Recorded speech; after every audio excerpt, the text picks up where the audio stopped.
Hello, welcome to Pantheon of the Geeks. You join us for a Halloween special of Steve Jackson's House of Hell. Ooh. So this is a fighting fantasy book. There was tons of these that I played when I was a kid. This one I never actually played though. This is from Steam.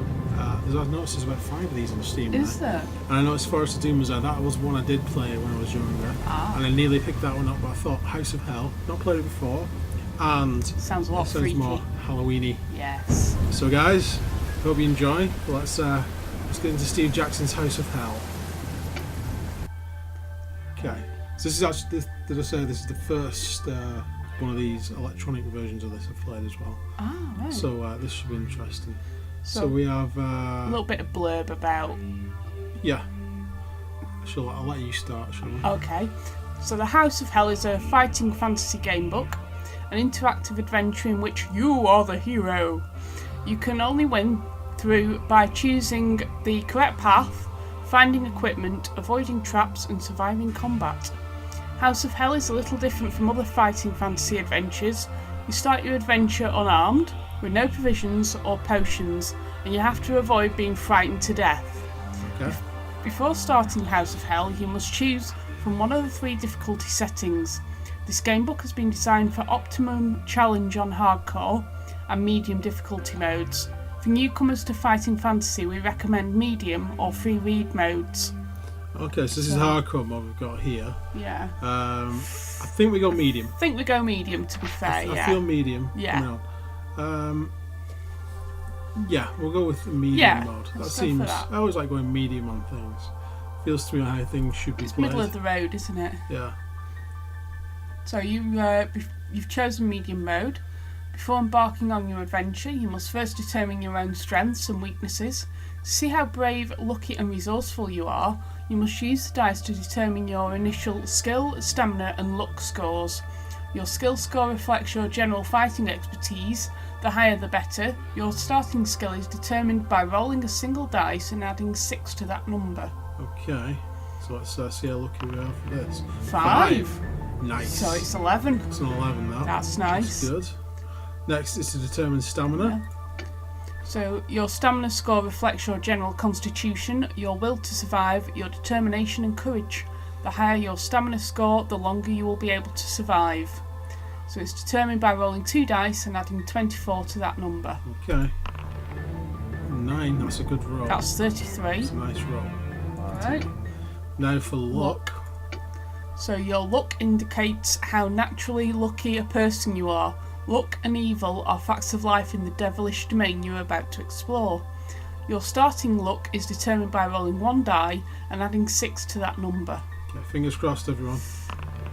4. 10. Got a luck of 10. Cool. It's not too bad at all. It's above average. Yeah. So now finally, fear. Fear. Ooh. As well as surviving your adventure by ensuring that your stamina never drops to 0, in the House of Hell you must also avoid being frightened to death. Okay. Roll 1 dice and add 9 to determine your fear. Okay. 1. 1. So Ooh, 10. That's bad. So we only have a fear of 10. 10. Once we go above 10, we're dead, don't we? Right. So looks like we've got it. pretty good rolls up to that. So Yeah. so yeah, definitely going to need luck, aren't we? Yes. Okay. So, the rain splatters the windscreen relentlessly. You can see no more than a watery gloom as you strain forwards over the steering wheel to see the road ahead. Although the wipers flap valiantly, they are fighting a losing battle as the rain drives harder and harder. Your foot eases off the accelerator. The headlights struggle to light up the road. Damn, you curse the white-haired old man who sent you off along this bumpy track. Probably he meant the second turning on the left, or even the right turning. The old fool. Perhaps this is his idea of a joke. After all, didn't you notice a mischievous glint in his eye? Something vaguely sinister. But what sort of nonsense is this? So you've taken a wrong turn and got caught in a downpour in the night. The rain will ease off soon. It can't possibly keep up this deluge for long. And then you'll be able to... Watch out! You spin the wheel frantically to the left to avoid the figure who, from nowhere, showed up in the headlights. The car bumps and jolts as it bounces over a rocky roadside. and thumps into a ditch. You collect your thoughts. You are unhurt, but shaken. Then you remember what happened. The body. You must have hit the figure which appeared. There was no way you could have avoided him. You spring out of the car praying that he's still alive. Your clothes soak up the rain as you hobble back to the road. In the darkness it's difficult to see anything, but there's no sign of a body. You consider the situation. Are you certain it was someone and not a trick of the light? Yes. You can remember the arms held up in the fight as the car collided, and the look of anguish on his face. His face. There was something familiar about that face. A man you recognised. An old man with white hair. Ooh. Your heart leaps. No, impossible. With a shiver of fear you race back to the car, jump inside, and force the key into the ignition and twist it violently. The starter coughs, splutters, and dies. You hit the key again, but this time a single shudder is all the engine can manage. You grasp the wheel with your hands and shake it desperately as if to force some life into the car, but the battery is dead. Your car is certainly not budging from the ditch tonight. Your situation is hopeless, but now the plight of your car is paramount. Where can you get help? You passed a garage at Mingleford, but that was some 20 miles away. As if in answer, a light appears in the distance. Someone has switched on a bedroom light. What a stroke of luck! It was at least 15 miles back that you passed the last house, and you happened to have broken down just a short distance from someone else's home. You button up your coat and open the door. From outside the car you see the building more clearly. Just ahead on the left, the drive winds up to a large house. It's a good 5 minutes walk away. By the time you reach it, you will be drenched. But how else can you call the garage? You can't afford to miss tomorrow's appointment. No, go you must. Anyway, you'll probably be able to dry off inside phoning the garage. You slam the door, turn up your collar and set off for the house. A flash of lightning lights it up clearly for you, but in your preoccupation with the rain, the warning from above is wasted on you. The house is old, very old, in a shocking state of repair. The light in the window is flickering, most likely an oil lamp, certainly not electric. And you don't notice a fact that might have turned you back anyway. There is no telephone line going to the house. As you climb up the steps to the front door, little do you realise what fate has in store for you. Tonight is going to be a night to remember. Now turn over. This reminds me like the start of the Rocky Horror Picture Show. It does, doesn't it? There's a light over the Frankenstein place. Are you going to start singing it? But don't worry guys, it's not that kind of nightmare we're going through. I'm not going to sing, honest. You climb the creaking steps up to the front door and pause to catch your breath. Even though you ran all the way up the drive from the car, you are soaked, though your feet are particularly wet, judging by the number of puddles you stepped in the dark. The drive needs a small fortune spending on repairs. Under the porch, you are out of the storm, and you brush the rain from your clothes before turning towards the door. The rain is still pelting down, but an eerie silence hangs in the air. No lights are on the downstairs. You step back off the porch to check the upstairs window which attracted your attention earlier. Nothing, no lights. The whole place seems to be deserted. But then you remember the time, 5 minutes to midnight. Everyone in the house has probably gone to bed. An owl hoots in the distance, and a shiver runs down your spine. The situation is a little scary. Here you are, in the middle of nowhere, at some strange run-down old house, about to wake up whoever lives inside at midnight. They certainly won't be too pleased, but you have no choice if you're going to make your appointment tomorrow. You must reach the telephone to call for help. You step up to the front door. From the left side of the house, a dull glow catches your attention. A light has been turned on. You breathe a sigh of relief, at least someone is awake. You consider your options. There's an elaborate knocker in the middle of the door, and a bell pull hanging down to the right. Will you rap the door with the knocker? Will you pull the cord, or will you creep around the house to investigate? If you go creeping around the house, someone might think you're a robber or something. That's how you end up getting shot. Yeah. Why would you have a door knocker and a bell pull? This is a bit odd. It kind of like defeats the object. The knocker, I think. I'd say the knocker, because you might pull the cord and something might come down at you. A bucket of slime might land on your head. Exactly, yeah. Yeah. No, Just The not. book's from like the 80s, isn't it? When that used to happen to people Yeah, on a regular basis. gunging. Yeah, gunging. Let's not gunge. Let's wrap them down with a knocker. A few moments later, the door handle turns slowly. The door opens. Standing in the doorway is a tall man dressed in a dark suit with tails. His long face is solemn. Yes, he asks, indignantly. You smile nervously and explain your situation. Your car has broken down, you need to reach a telephone, and you are soaked to the skin. The man's face remains expressionless. Come in, he orders. The master is expecting you. Follow me. He leads you into a reception hall and tells you to sit down while he informs the master of your arrival. Ooh. You sit down in a solid carved chair and look around. The reception hall is certainly not what you would have expected from the outside. It's elegantly decorated with rich tapestries and fine oak panels. A number of portraits line the walls. The sturdy 16th century table is set against one wall. Will you wait for your host to arrive? Will you study the paintings? Or will you hunt for a telephone? I think we already know there's no telephone because it said Well, there's no earlier telephone that line, there was is no there? telephone wire. And it'd be rude to wander around, wouldn't it? It would really. I mean, you can go and have a look at the paintings while you wait. This is but- it's like a haunted house, though, isn't it? So the paintings will probably come to life and attack me or something. Or they'll probably just stare back at you, won't they? Yeah, it might freak you out. We'll just wait. We'll wait. We'll be good. We'll be good hosts. Well, sorry, visitors. Footsteps. Someone is coming. The tall man you met earlier walks in, opening the door. For another tall man dressed in a red smoking jacket. May I present Lord Kelnor, the Earl of Drumner, the butler announces. The Earl holds out his hand, and you shake it. His grip is strong, and his eyes pierce yours. His lips widen to a soft smile.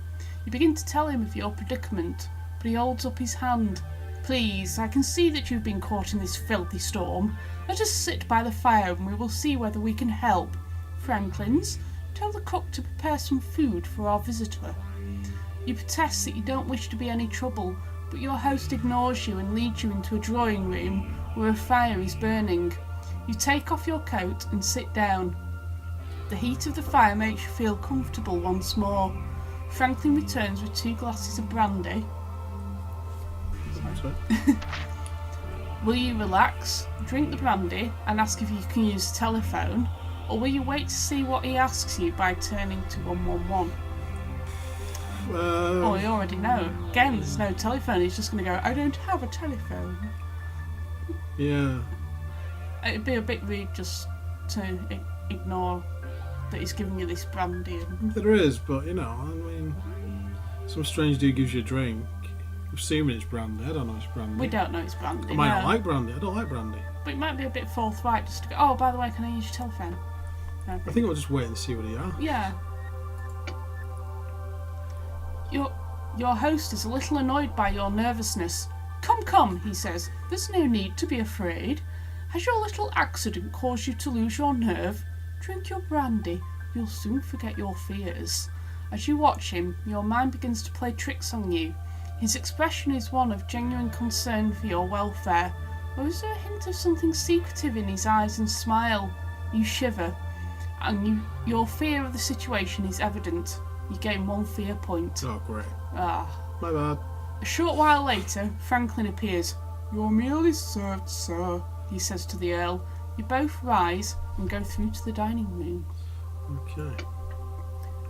The dining room looks magnificent. A long table stretched between 2 fine chairs and is laid with gleaming silver cutlery. A rich red wallpaper covers the walls, and the room is lit by a sparkling chandelier bristling with candles, which hangs from the ceiling. You take your seat and the butler moves behind you to offer you wine. Which wine would you like to drink? White or red? See, I prefer red. I don't like white wine that much either. I find it I like tasteless. rosé, but red wine's It's got a bit more fruity taste. It's probably blood, but I would still choose to I drink. think of that. Yeah. I'd still choose to drink the red wine. It can't do us any harm, can it? It might turn us into a vampire or a ghoul or something, but yeah, let's go with that. The wine is impeccable, a fine vintage. Soup follows, and then you may choose between 2 dishes for your main course. If you'd like lamb, turn to 196, or if you prefer duck, 115. Alternatively, you can tell your host that you've already eaten and you're not hungry. I think that's a bit rude. That's going to be rude again, and I don't want another fear point. No. Lamb or duck? I don't like either that much. Lamb probably nicer than duck. I'd rather eat lamb than duck, to be quite honest. Yeah, let's go with that. Yeah, let's go with lamb. I had the lamb. A rack of lamb is brought on the silver platter. The smell is delicious. You both start to eat and talk. They all ask you about your job and your reason for being in such an out-of-the-way place in the middle of the night. In turn, he tells you about himself and his family. The Earl of Drumner is the last survivor of his family. His estate stretches for miles around the house. At one time, the estate was prosperous, with many tenant farmers cultivating his land, providing a healthy income for his family. But things started to change. His sister died at the age of 32 under mysterious circumstances. She was found dead in a clearing in the woods, with strange marks on her neck. News travelled fast, and the ignorant peasants started muttering about witchcraft and black magic. In their eyes, the house was cursed. Pure superstitious nonsense, of course, but gradually the farmers moved to new pastures, avoiding the estate. By now you've finished your meal. Franklin's returns to offer you fruit, cheese, coffee and brandy. Will you take the fruit, coffee and brandy, the cheese, coffee and brandy, or just the cheese and coffee?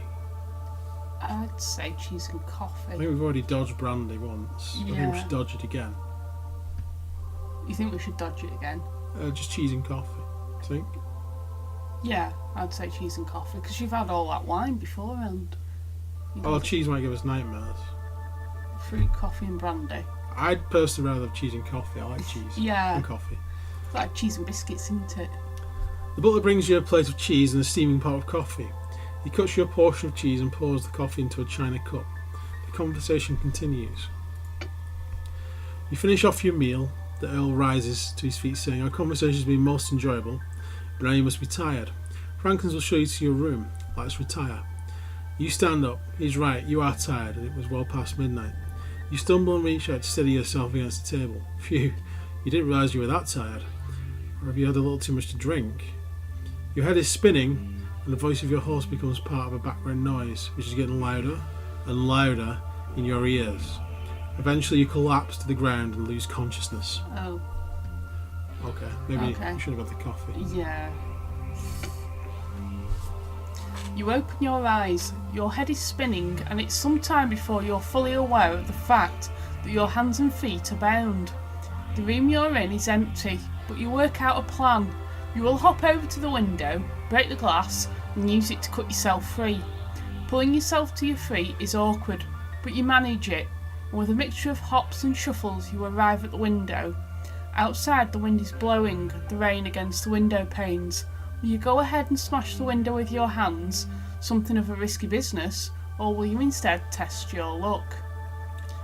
So if we smash the window, we're going to create a lot of noise, aren't we? We are, aren't we? Should Should we test our luck we and see what test our happens? luck? The Yeah. luck wasn't too bad, was it? I think it was 10 or something one Is that time. what these are? Just Oh, what's the adventure sheet? sheet? Yeah, it is. Oh, Yeah. there we go. So 33 stamina with no wounds. Is that fear? Yeah. Oh, We've 1 got out of one 10. 1 out of 10. Yeah, look, 10 Looks out of 10. 10. Skills 11. We're unarmed.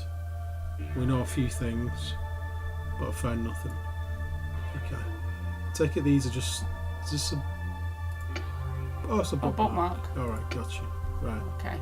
Okay, so let's test our luck. Test our luck. Let's Test see our what luck. happens. Decide to test your luck. Roll a d6. See if you're lucky. You are lucky. Excellent. Excellent. You managed to escape the splintering glass without harm. Okay. You cut yourself free and massage your wrists to get circulation moving again. Then you walk over to the door to try it. It's not locked. You try the handle, open it a little, and look outside. Your room is on the first floor landing. Facing the door is a balustrade, and looking over the banisters you can see the entrance hall below. To your left there are 2 doors in the corner of the landing, which runs along to the right. If you wish to go this way, turn to 287. Looking to your right, the landing runs past another door, then turns to the left. To go this way, turn to page 33. What do you reckon? I say we stay on the landing and have a look round. So, looking to your right, the landing runs past the door and turns to the left. Or Or we if you can wish go to go- left. we go left. Go left. First one. Yeah. You walk up to the two doors in the corner of the balcony. The one on your left is named Balthus, and the one in front of you has no name. You wish to enter the Balthus room, turn to 299. You'd rather go to the other door, turn to 86. You choose to ignore these doors, continue round the landing, to go to 193. Do you reckon that's just a fancy name for bathroom? I was going to say it's like yeah. Or do you reckon it's like some dude's room who's named? It'd be a bit rude to enter in. Hi Balthus, you don't know us, but you know, your name was on the door. I'd say we go through the unnamed one. I agree. The door opens into a narrow passageway which ends in a window. There is a door halfway along the left hand side, and a sign on the door identifies it as the Diabolus room. Oh. Let's not go in there. We should try this door to turn to 13. That's definitely not going there. No. If you wish to investigate the window, 110. If you're not keen to do either and prefer to go back, continue on along the land and go to 193. Let's go and have a look at the windows. See what I can see outside. Yeah. Curtains are drawn across the window and you approach cautiously. You gingerly pat the folds in the curtain and are relieved to find there's nothing there. Although they seem to be safe, you are still on guard as you draw them apart. As you do, a thunderclap beams outside and makes you jump. But you are safe. A perfectly ordinary window is uncovered. However, heavy iron bars are on the outside. There is little worrying. Through the window you can see nothing but the rain running down a plane of glass. But cautiously, the rain is avoiding one area. Could it be that the wind is blowing the rain away from that corner? You bend down and take a closer look. Written in the condensation, which is formed on the glass, is a message. You read 3 words: Mordana in Abaddon. You repeat this message to yourself and then rub it off the window in case anyone else should see it. This message may be useful to you, and you will realise when it is. Now you must go and head back to the landing. Okay. Mordana in Abaddon. That's interesting. A short distance further on, you come to the top of the main staircase which leads downwards. Immediately opposite the staircase is an unmarked door. Do you wish to go downstairs, or maybe try the unmarked door, or continue around the landing? You want to see the unmarked door? Been through another. Yeah, let's have a look and see what there is. Another unmarked door. You step into a small storeroom. Okay? And close the door behind you. There are shelves on the left and on the right walls, on which various household objects are stored. In front of you, the wall facing the door is another door. Do you want to search through the room, or search the things on the shelves? Perhaps you want to try the door opposite, or return to the landing? I say we do a search. I agree. See if we can find anything useful. Yeah. Various items of crockery, cutlery and food are kept in this storeroom, including a sharp meat knife, which you can hide under your coat and use as a weapon in the future. Yes. Yay. The sharp knife has 3 to use skill points in a fight.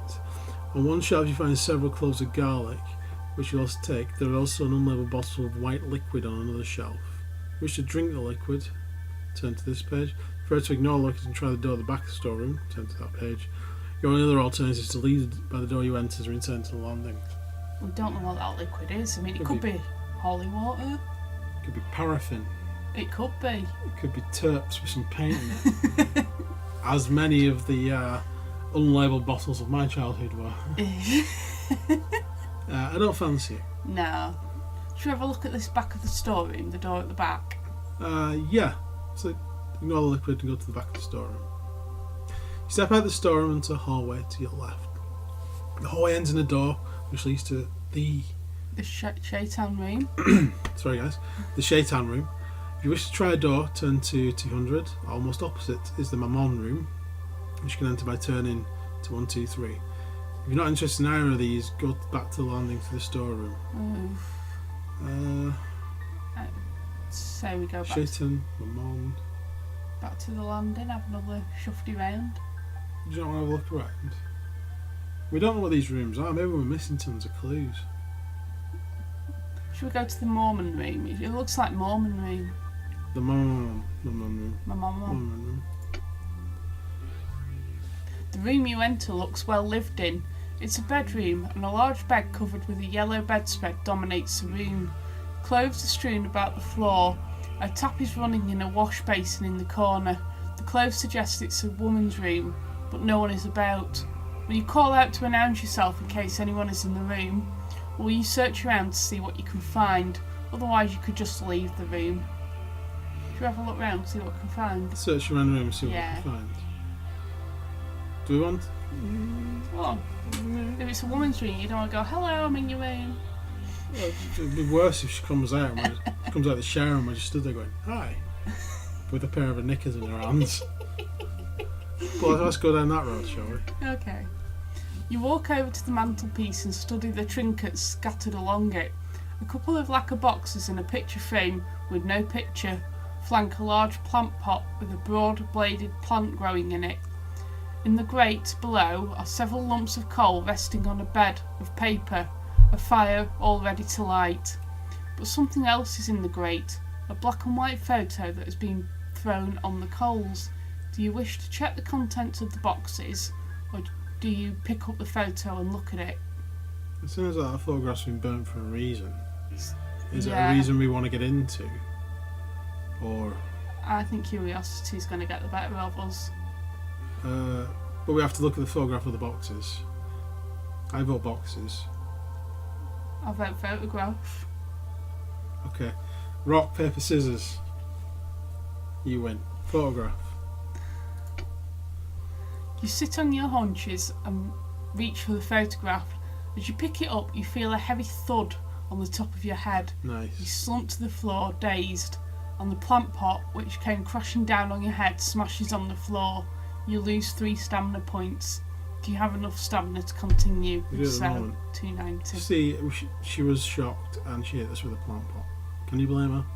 I did the same. Don't know who it is. You hear a rustling from the curtains and straighten up to look towards the window. You shudder with fright as the curtains open before you, just as quickly as they shut again. Then there is silence.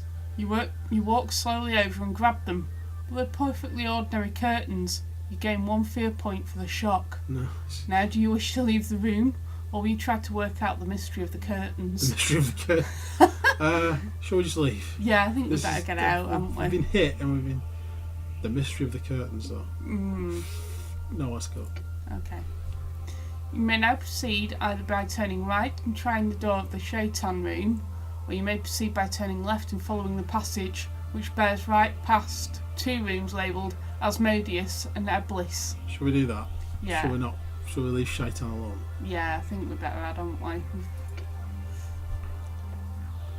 You follow the landing around past a wooden door which bears the name Tutti Villas.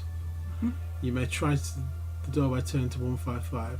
Straight ahead, the landing ends in a panelled wall, and the passageway turns to the left. Follow the passage round to 175. I say we follow the passage. We don't want to go in. I don't know. Do we? No, we'll continue, shall we? Yeah, we've already been hit with a plant pot. Yeah. Oh. You follow 2 passageways around the corner to the left. 2 doors face each other across the passage. You may either try the door on the left to the Bilal room, or the door on the right to the Abaddon room. Straight ahead as the passageway continues for a few metres before ending in an unmarked door.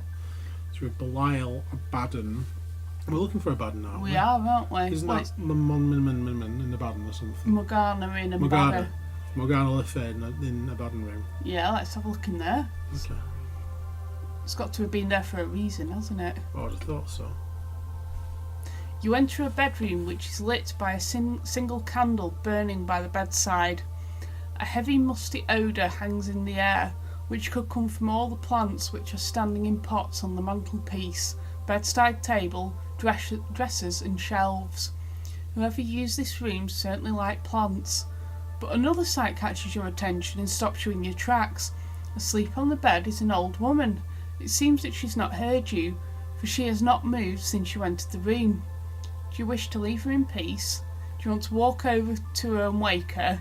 Or will you instead spring over and attack her before she can wake?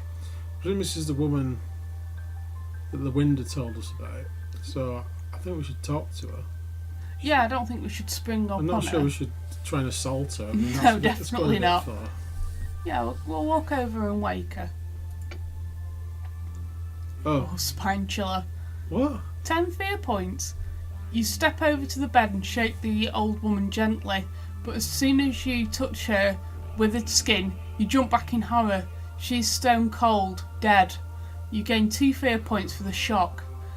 As you stand by the bed shivering, a lone moan comes from the body. Its eyelids flicker open and pure white eyes stare up at the ceiling. She has no pupils. Do you want to wait and see what will happen, or do you beat a hasty retreat to return to the passageway? I didn't realise she was a teacher. No. It's not having any pupils. Alright, I'm going to shut up. Let's continue. So what was that thing about 10 fear points? Fear 4 out of 10. Yeah. Well, we only got 2 from that, didn't we? We did. Yeah. Yeah. And we've got the knife that's given us. Right. Yeah. So if we need to attack her, we can stab her to death. So yeah, let's wait and see what happens. See what happens. You hear words coming from the old woman, yet her lips do not move. Stranger, how dare you invade the private bedchamber of the woman of the house? She asks. You stammer an apologetic reply. She orders you, "Begone, intruder! Leave an old woman to die in peace!" Will you leave her as she wishes, or will you ask her for information about the house? I think we need to ask her something. Yeah. I'm not happy just to leave. What do you think? Yeah, go for it. What business of yours is the house? She screams. If you will not go of your own accord, then my hounds will see you off. And if they cannot, I will do it myself. With these words, a wooden panel slides open in the wall. 2 huge Great Danes spring out and attack. You must fight. Let's do this. Let's nice these Do dogs. this. Yeah. Fight on. What Oh. did we get? Oh, we got him. Yeah, because our skill's like Oh. twice theirs. Right, you hit the first Great Dane. So, Let's fight on. fight on. We've got one more to kill, haven't we? Yeah, that's good as well. You hit the first Great Dane again. Let's fight on. Yep. You've defeated the first Great Dane. Now you must face the second one. Let's do this. Yep. Fight on. Oh, we're a boss. We're bossing it. That's really like Hey. a critical that. Ah! You are triumphant. So you defeat the dogs. You may leave the room, or if you defeat the dogs, will you remain to search it? I think we've killed the dogs. I'm not going anywhere. Okay. I want answers. All right. I want answers. You want I'm not leaving answers. this room. Alright. Let's sort of search it. Okay. You search the room while the old woman threatens you from her bed. You recognise some of the plants. The woman's voice grows frantic as you poke around in the herb garden by the window. A thought dawns on you and you turn to her, threatening to destroy her plants unless she is able to give you the information you require. She shrieks at the thought of you harming her plants and agrees. What will you ask her? How to find the man in grey? Don't know who About that the is. secret rooms in the house? Or what tonight's festivities are?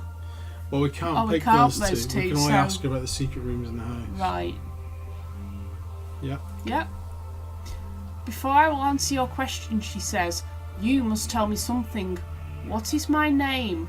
Oh, it's gone all Deadpool. Do you know what her name is? If Francis? so, 288. Well, we do You- because it's more. Yeah. Whatever it was. It'll Morgana. be on our adventure sheet, won't it? Mordana. Morgana. Yeah, that's Yeah. Yeah, we do. The window told us. Yeah. Remembering the message in the window, you say, Morgana. She curses you. Damn you, stranger, she hisses. Alright then, I'll answer your questions. So we can only ask her about the secret rooms. Yeah. Secret rooms? She laughs. Why, this house is riddled with secret passageways and secret rooms. Most are in the cellar, though, but some of the upstairs passages lead to them. The most cunning secret room is in the master's most trusted hiding place. It can only be reached by one way, and that is from under the stairs in the cellar. A password is needed, and I knew the old one, but it's recently been changed. Chekhov will know the new password. The woman's eyes closed as if the conversation has been a great strain. You leave her be and consider the information you've been given. So we need to find Chekhov and find out a password. Is it Chekhov or Master's Chekhov? most trusted hiding place. Is that where he's hiding? Is he hiding something there? I don't know. Possibly. Right. Having explored most of the rooms upstairs, you decide to risk searching the ground floor. You follow the landing back round to the staircase and creep downstairs. Okay.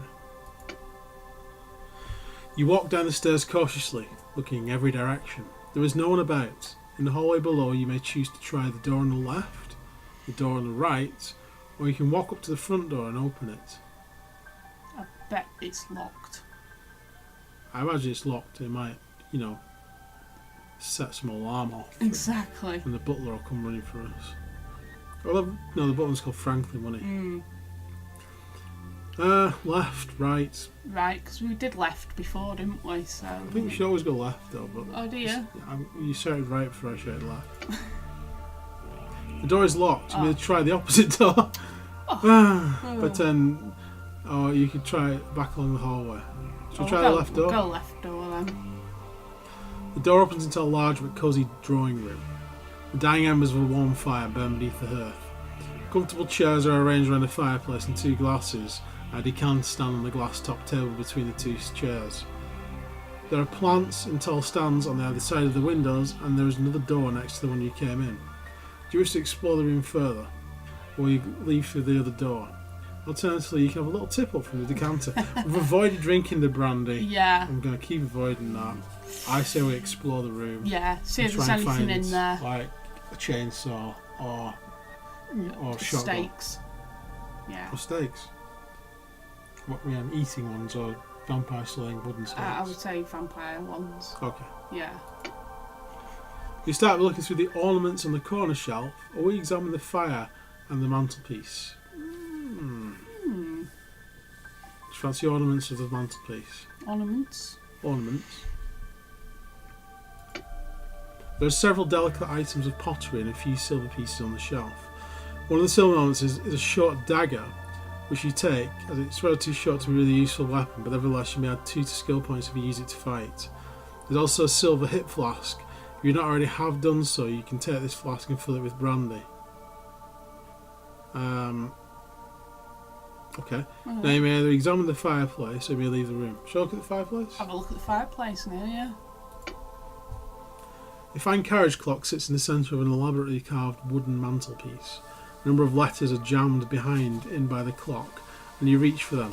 As you do so, your sleeve catches one of the carved images in the woodwork, and it moves. You lean forward to examine it, and it's a small carved demonic face which can be moved sideways. Do you wish to see what lies beneath the wooden face?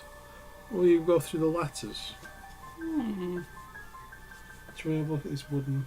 Yeah, let's have a look at the wooden face. Letters will probably be bills. Oh my god. The little carving moves a reveal button set into the mantelpiece. Behind it you consider whether or not to press the button. As you're deep in thought, you do not notice what is happening in the fire. In the grate, the fire has come back to life. Strong flames are licking the chimney and considerable heat is being given off. You feel the heat and step backwards. As you do, 2 small figures leap from the fire and face you. These are fire sprites. They are small.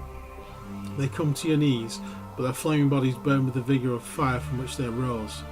They hover in the air just above the carpet, for if they touch anything it bursts into flames. Oh. Do you wish to fight the creatures, or will you try another approach? The sprites, aren't they? So Yeah. the demonic little sprites, so you might want to talk to us.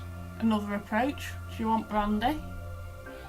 We should spit brandy on them. Yeah. That's only going to make them explode into flames, though. Yeah, but they might want to drink it. I don't know. I'd like to try and talk to them. Yeah, let's see if we can try another approach. How will you hold off these advancing creatures? Will you pick up the brandy and decanter, or will you slowly backwards towards the window? Brandy then. Brandy. Let's do it. Let's be reckless.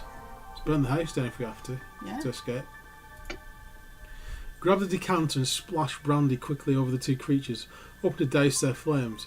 But to your dismay, the brandy burns fiercely. In fact, it seems to nourish the fire sprites rather than weaken them. Oh. See, I'm feeding them. They should be happy now. I'm like, Well, oh, yeah. see? Yeah. Ungrateful things. You decide to battle with the fire sprites. I didn't decide to battle with the fires. Each time they wound you, the added risk of their flames touching you, you'll lose 3 stamina points instead of the normal 2. Or you may test your luck after each wound. The lucky roll means you manage to put the flame out before it burns you. And an unlucky roll means you'll lose 4 stamina points instead of 3. Oh, You must no choice. Right, so they've got we skill can 7 run away. with 4 stamina. No, let's fight them. Alright. We've got double their Oh, skill yeah, for a haven't we? start. So let's go for it. Let's own them like we did with the dogs. Yeah, Yeah, let's go for it. fight on. We defeated the first fire sprite. Come on. Have it!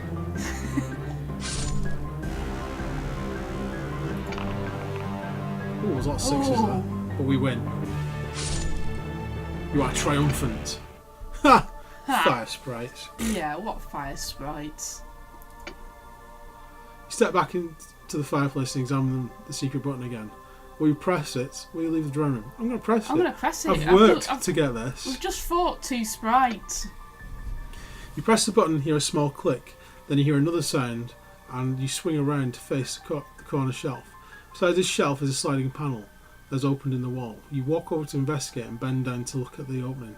See later you realise that the panel has revealed not a tunnel, but a false opening.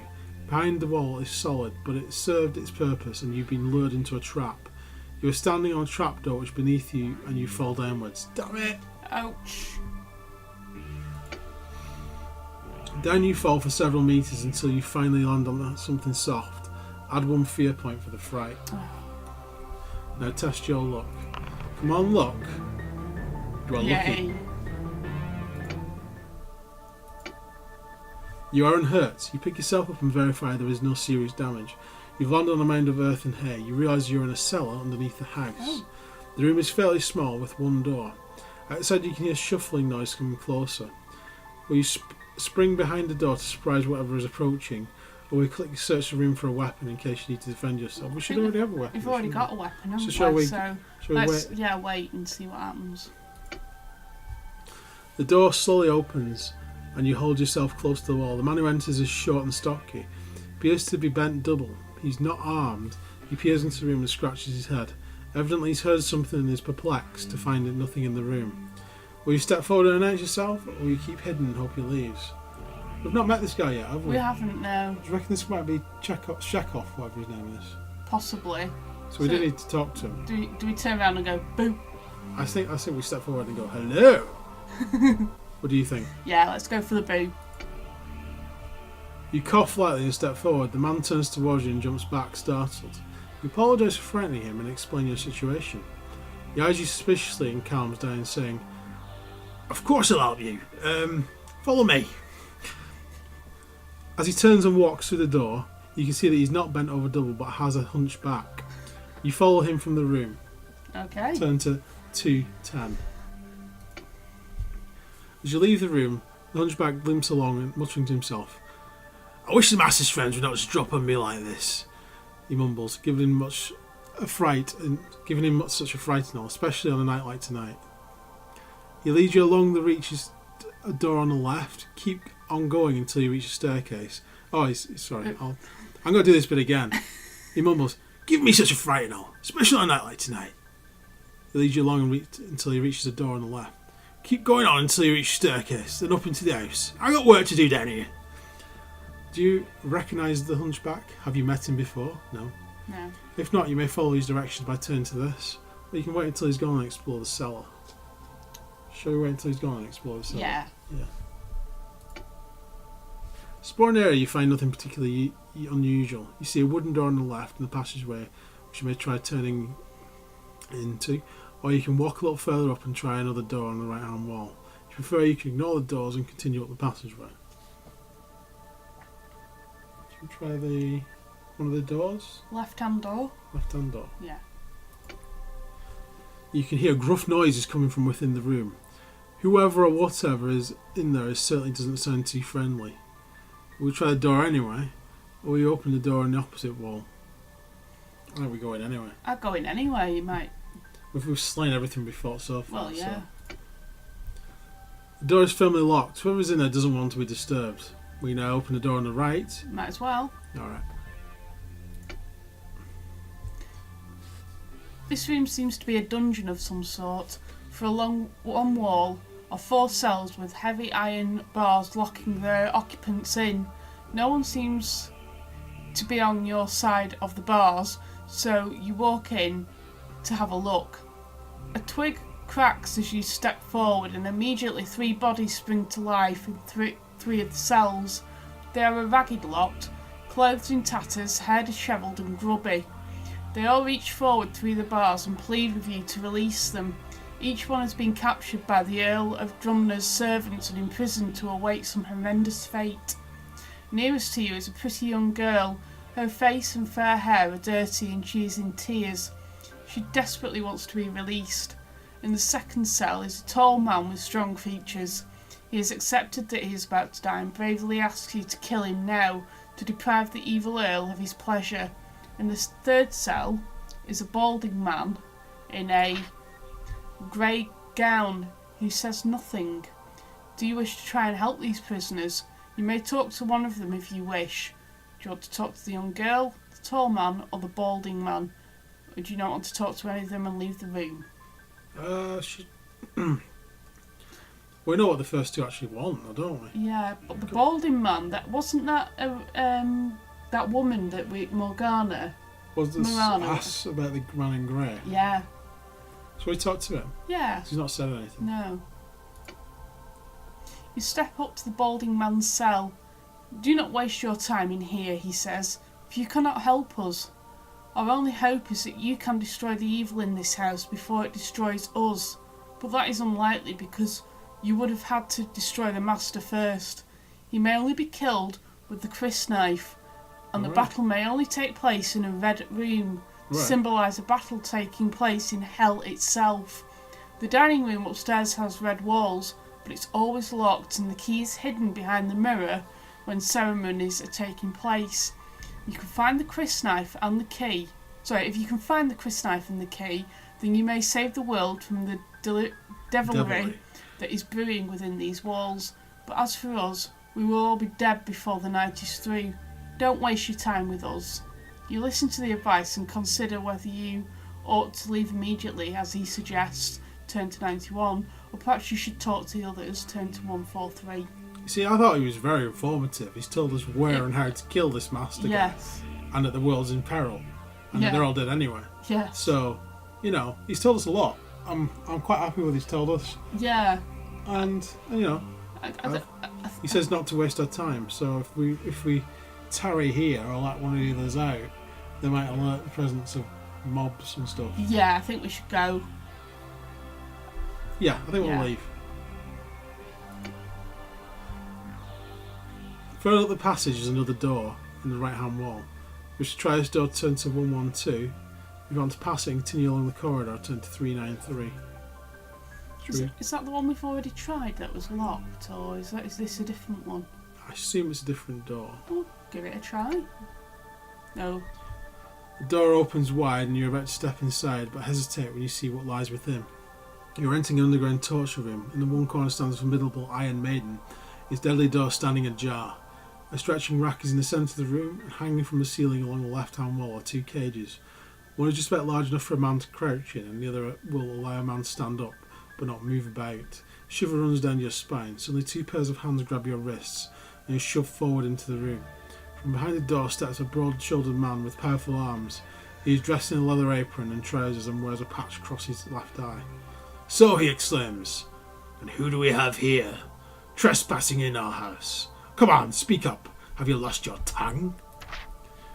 What will your answer be? Will you tell him you are trying to find your way out? Or will you happy to leave straight away? Will you claim to be one of the Master's friends by turning to page 16? Or one of the Master's friends? He doesn't know who we are, obviously, so yeah, let's do it. Yeah, let's lie. Let's bluff him. "A friend of the Master," snarls the torturer. "I have not seen you before, and I know all of the Master's friends." Oh, shit. You tell him you're new to this house, and that's why you're wandering about lost. The torturer is not convinced by your story. We can't risk harming one of the Master's friends. "I'll tell you what I'll do." Yes.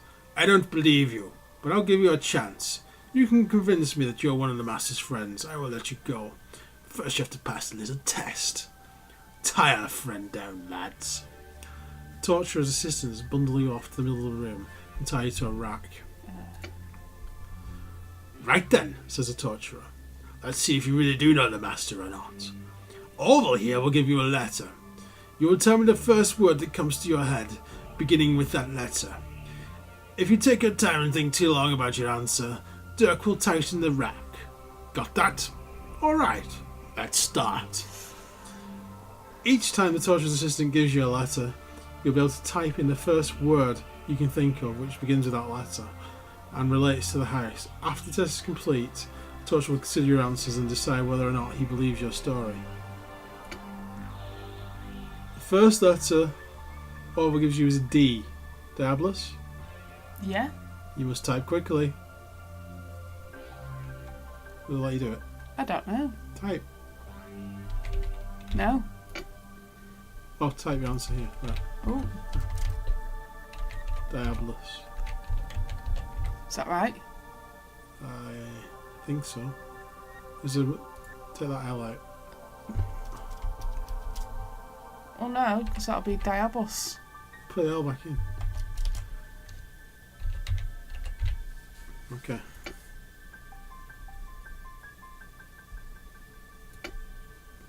The next letter Orville shouts to the torturer. Orville thinks A. Asmodeus? Asmodeus, Or Abaddon? yeah. Abaddon?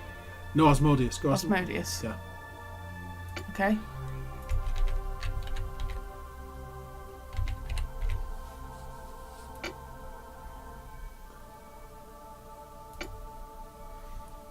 Come, Orville. Let's have another. Oh. Orville thinks again, this time K.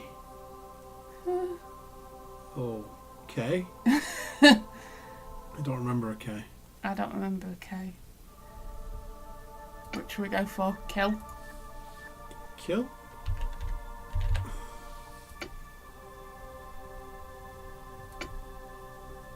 Orville's now getting the hang of the game and enjoying himself. M is the next letter. Mammon? Mammon, yeah. It's not typing. Oh. Is it? No, that's an A. Mammon. Orville's now getting the hang of the game and enjoying himself. M is the next letter, then turn to right. Yeah. Orville's been practicing the next letter and Blair said excitedly S is his choice. Shaitan, was it? Shaitan? Yeah. Was it Shy Tan? Something like that. Alright, Orville. That'll do for now, says the torturer. He turns. Have you been convincing enough for him? Over the next 5 references, some of the answers that he would have been expecting are listed. Each one scores a number of points. If you choose one of the words listed, you will get the listed number of points. When you've been through all 5 references, you'll have convinced the torturer if your score is high enough. If you input any of the following words, you can score the following points. Diabolus, 3 points. Drumner, 5. Ah. Any other choice is not worth any points. You correctly guess Diabolus, you get 3 points. Right. Points allocated indicate the words you wrote. Azrael, Abaddon. Oh, I should have gone with Abaddon. Asmodeus. You guessed Asmodeus, you get 3 points. Yeah. Points are scored by... Oh, Chris. We should have gone with Chris now. Yeah. And points scored for any of the following. Mammon, 3. Yeah. Madonna. We could have gone with Madonna. Yeah.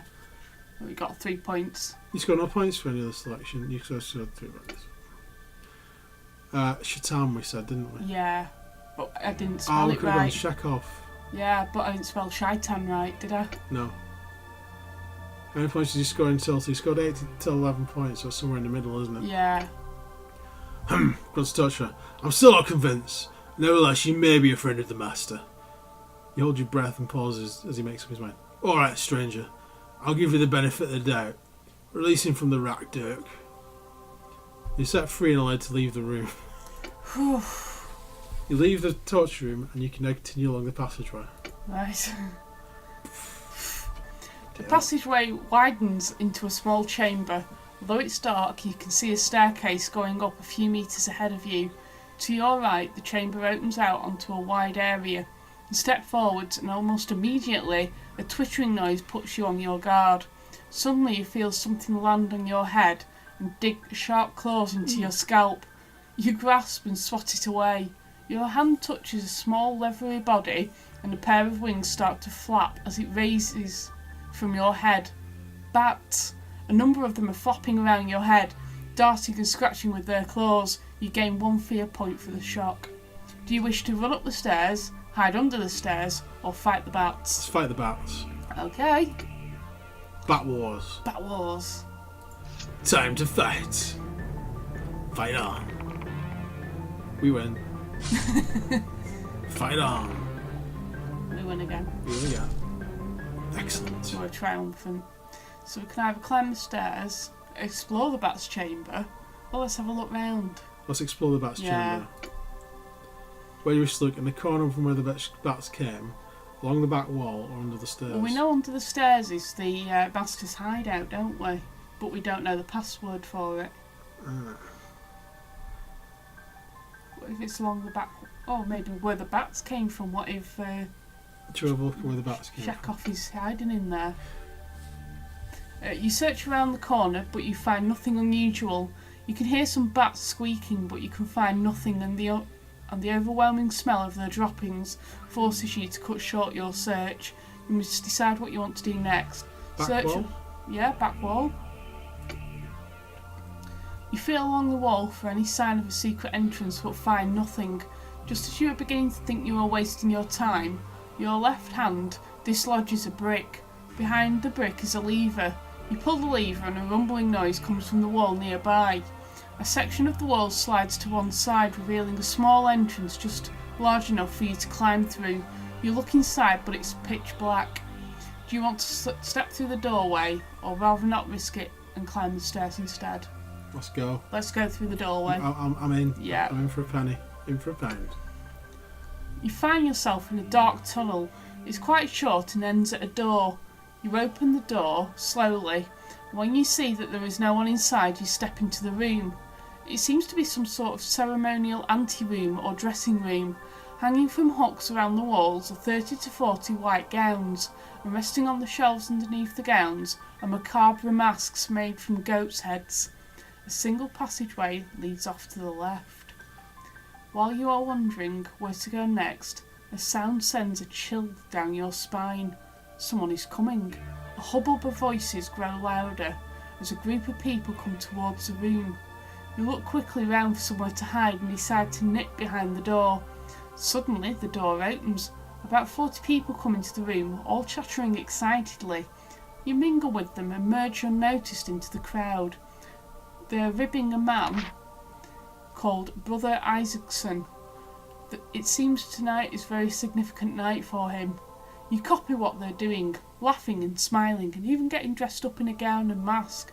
Eventually, when they're dressed, they all move off along the other passageway. Do you go with them, or do you hang back, hoping to stay behind unnoticed in the room?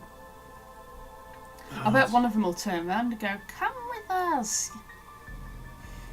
Will you go along with that? Or will we... What do we hang about in the room? I don't know, this is... I don't know. If we hang about, it's likely one of them will turn around and go, "Oh, do you not want to come?"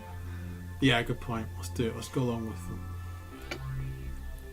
Oh. Temple of Doom. Find your way into a sacrificial ceremony. Oh, We've got an achievement yeah. unlocked there.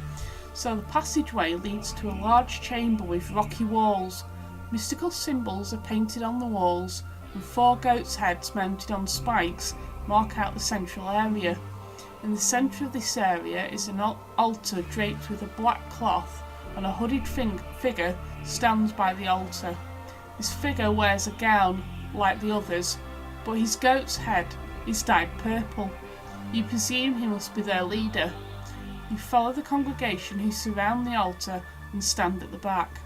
A few minutes later, another sound comes from the passage. This time you hear screams of a young woman.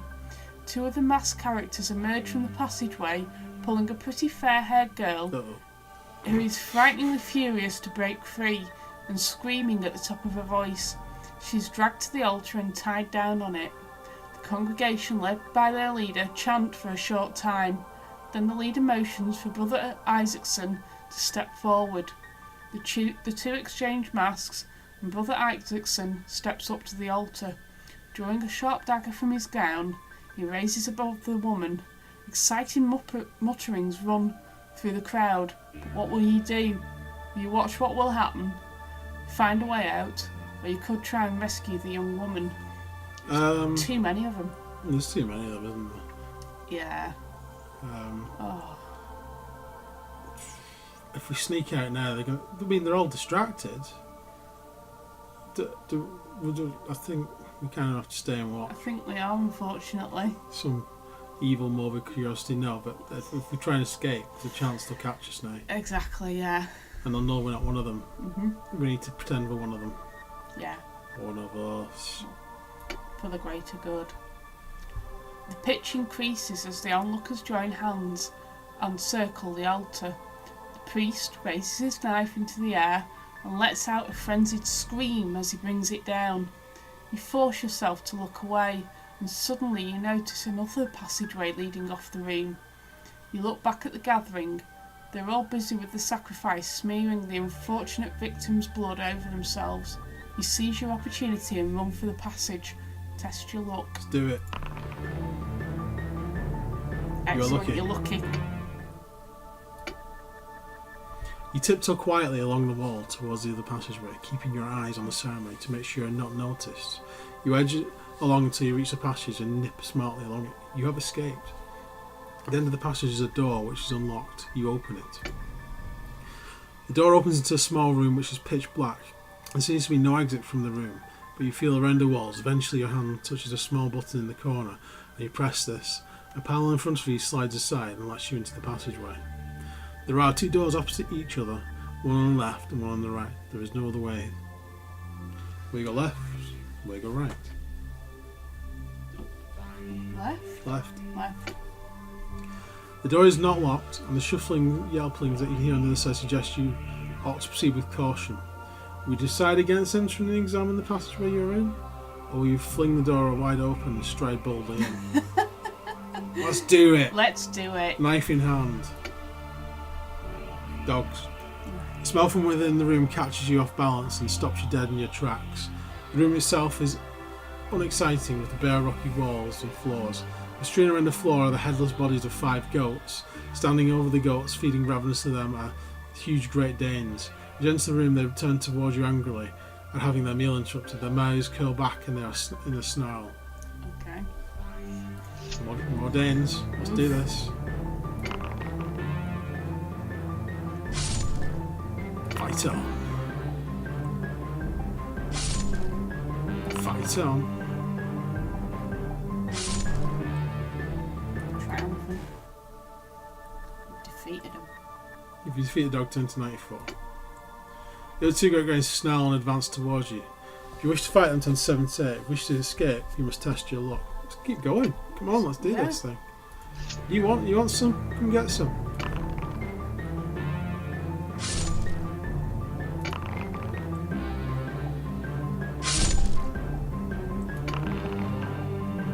Here we go. Fight on. My skill seems to be going down though. You noticed? Yeah. That's worrying me slightly. If you defeat both of them, turn to 383. Danish patiently kill 5 dogs. Hey. Hey! Achievement. We've lost sound, sorry. You step back. Okay, right, so I think we had a little bit of a technical hitch there. We did, yeah. I don't know what we've lost, but we've killed 5 dogs. Very large 5 dogs. We got an achievement, Got achievement for it. So we'll just continue. You step back from the battle to nurse your wounds. Look at the 8 dead bodies on the floor. You shake your head at the senseless waste of life. Searching around the room, all you find is a piece of tatty canvas that looks to have been painted with oils. Although it's hard to see what it could portray, as one of the dogs looks to have chewed it. There was a jug of water in the corner, and the room, presumably drinking the water. Presumably this drinking water for the dogs. You take a swig and gain 2 stamina points. You decide to leave the room and explore the passageway. Yeah. There seems to be no other way out of the passage. Even the panel through which you entered is now closed up. A bell push is set into the wall. Hoping that this will reveal some way out, you push it. The bell push does not open a hidden panel or reveal any other means of escape. As you touch it, a loud bell starts ringing throughout the house. You bury your head in your hands, and in a few moments you will be captured by the evil Earl of Drumna, his devil worshippers and servants, and this time you will not escape. The end. Oh man, seriously? That was a fail. Yep. That was definitely a fail. Yep, But it's Halloween and this kind of thing happens. it does. It's a really good book, actually. It is. It's a really good game. Sorry for a little technical hitch. I don't know what we've lost at this point. Hopefully not too much. Hopefully not the epic battle with the dogs Well, and no. the dragon. That was. I can't believe we managed to kill a dragon with a butter knife I as know. well. I'm the Lord Amazing. of Hell. Anyway, yeah. But we lost. We Okay. lost. Right. Ah, So thanks for joining us on this Halloween special. We hope you've enjoyed this. yeah. I hope you stay tuned for our other Halloween specials. But for now, we must sadly bid you adieu as we return into the depths of hell, Having lost our life in the having house lost our of hell. lives in the house of hell. Goodbye, and don't have nightmares. Goodbye, cruel world. Well, not many nightmares anyway. No. Goodbye from the world of Plenty of the Geeks. Goodbye.